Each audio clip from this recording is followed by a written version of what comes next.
और इस समय सोर्सेज के हवाले से एक बड़ी खबर आ रही है, आप तक पहुंचा रहे हैं बड़ी खबर। कल अखिलेश यादव सीतापुर जेल में आजम खान से मुलाकात करने पहुंचे थे।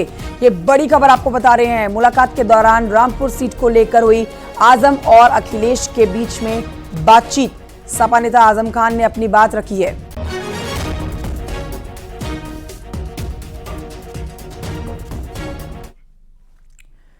और ये आगे बढ़ते हैं फतेहपुर से खबर, जहां पर तेज रफ्तार प्राइवेट बस बेकाबू होकर पलट गई।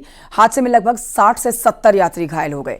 15 लोग गंभीर रूप से घायल हैं, जो जानकारी मिल रही है। साथ ही ये भी बताएं कि बस में कुल मिलाकर 102 यात्री सवार थे। बिहार जा रही थी ये बस। दिल्ली से बिहार की ओर जाती हुई ये प्राइवेट बस।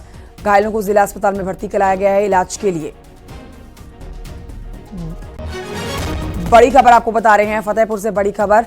तेज रफ्तार प्राइवेट बस जो कि बेकाबू होकर पलट गई है और जो जानकारी मिल रही है उस जानकारी के मुताबिक 60 से 70 यात्री घायल हुए हैं।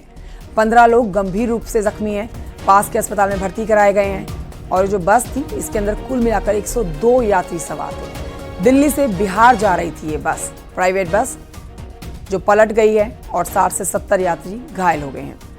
घायलों का जिला अस्पताल में इलाज चल रहा है। तो ये तेज रफ्तार आप कह सकते हैं बस के पलटने की बड़ी वजह। ये अपना संतुलन खोती हुई ये बस जो है वो पलट गई। प्राइवेट बस बेकाबू होकर पलटी है। कई यात्री इस बस में सवार थे और देखिए जान का नुकसान नहीं हुआ है, गनीमत इसी बात की है। लेकिन कई ऐसे यात्री हैं जिनकी हालत गंभीर बनी हुई है। धारा सिंह हमारे सहयोगी इस खबर पर और जानकारी के साथ जुड़ गए हैं फोन लाइन पर। धारा सिंह, ये पूरी खबर विस्तार से बताइए और जिन यात्रियों का अस्पताल में इलाज चल रहा है उनकी हालत कैसी है, जानकारी दीजिए।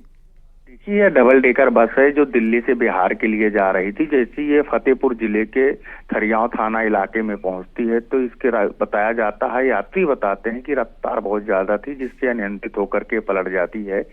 इस हादसे में 60 से ज्यादा यात्री घायल बताए जा रहे हैं, जिसमें से 15 से 20 लोगों की हालत बेहद गंभीर है। बहरहाल वहीं हादसे की सूचना के बाद पुलिस मौके पे पहुंचती है। स्थानीय लोगों की मदद से रेस्क्यू कर सभी घायलों को भी इलाज के लिए जिला अस्पताल में भर्ती कराया गया है, जहां से 10 से 15 ऐसे यात्री हैं जिनकी हालत को गंभीर देखते हुए डॉक्टरों ने हर सेंटर के लिए रेफर कर दिया। लेकिन इस पूरे हादसे की वजह यात्रियों से बातचीत की गई तो उन्होंने साफ तौर पे कहा कि जो ड्राइवर था वो लापरवाही तरीके से बस चला रहा था, जिसके चलते यह हादसा हुआ है। बहरहाल पुलिस इस पूरे मामले की जांच पड़ताल कर रही है। शुक्रिया पर धारा सिंह जानकारी के लिए।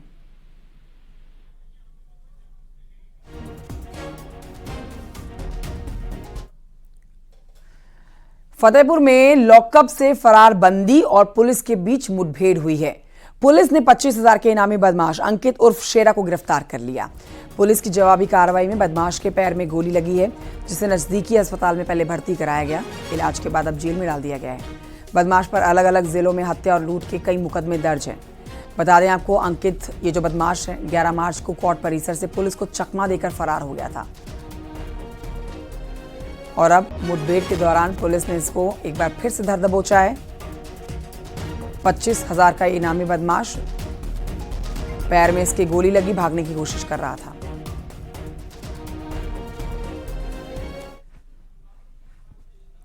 उधर अंबेडकर नगर में प्रेमिका के घर पहुंचे प्रेमी की हत्या का मामला सामने आया है। प्रेमिका की शादी दूसरी जगह पर तय होने से नाराज प्रेमी इस लड़के के घर पहुंच गया। इस लड़की के घर ये प्रेमी पहुंचा लड़का, जहां लड़की के परिजनों ने चाकुओं से गोदकर युवक की हत्या कर दी। सूचना पाकर मौके पर पहुंची पुलिस ने शव को कब्जे में लेकर पोस्टमार्टम के लिए भेजा। आरोपी लड़की, उसके 2 भाई और मां को गिरफ्तार कर लिया गया है।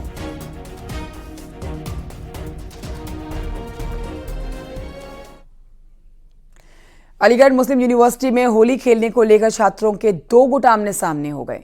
हिंदू छात्रों ने 21 मार्च को होली खेलने के दौरान मुस्लिम छात्रों पर मारपीट का आरोप लगाया। इस मामले में पुलिस ने 10 मुस्लिम छात्रों के साथ ही कुछ और छात्रों पर मुकदमा दर्ज कर लिया है।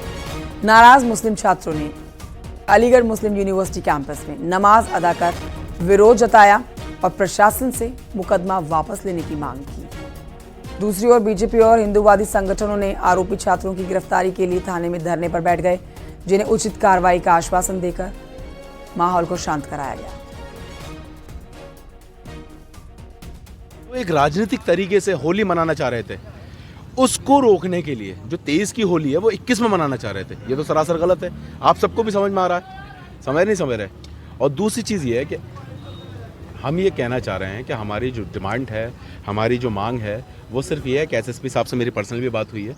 हम ये पर्सनली उनसे रिक्वेस्ट करना चाहते हैं, क्योंकि उनका एक पद है, एक अच्छा ओहदा रखते हैं और एक अच्छी अथॉरिटी है। हम उनकी इज्जत भी करते हैं, सम्मान भी करते हैं उनकी पोस्ट के, उनका मानसिक सम्मान भी है। लेकिन उनसे मेरी पर्सनली रिक्वेस्ट है कि वो एक आईओ सेट करें इस एफआईआर को लेकर, और इस पर निष्पक्ष जाँच होनी चाहिए, और इस पर ये चीज़ तय होनी चाहिए कि गलत कौन था, गलत आदित्य था या हमारे अलीगढ़ मुस्लिम यूनिवर्सिटी के मुस्लिम लड़के थे। देखिए, एक प्रकरण हमारा सिविल लाइन थाने के एमयू कैंपस के आया था सामने, जिसमें एक व्यक्ति द्वारा ये बताया गया कि कुछ छात्रों द्वारा उसके ऊपर हमला किया गया। इसमें हमने सिविल लाइन थाने पे जो है सुसंगत धाराओं में एफआईआर पंजीकृत कर ली है।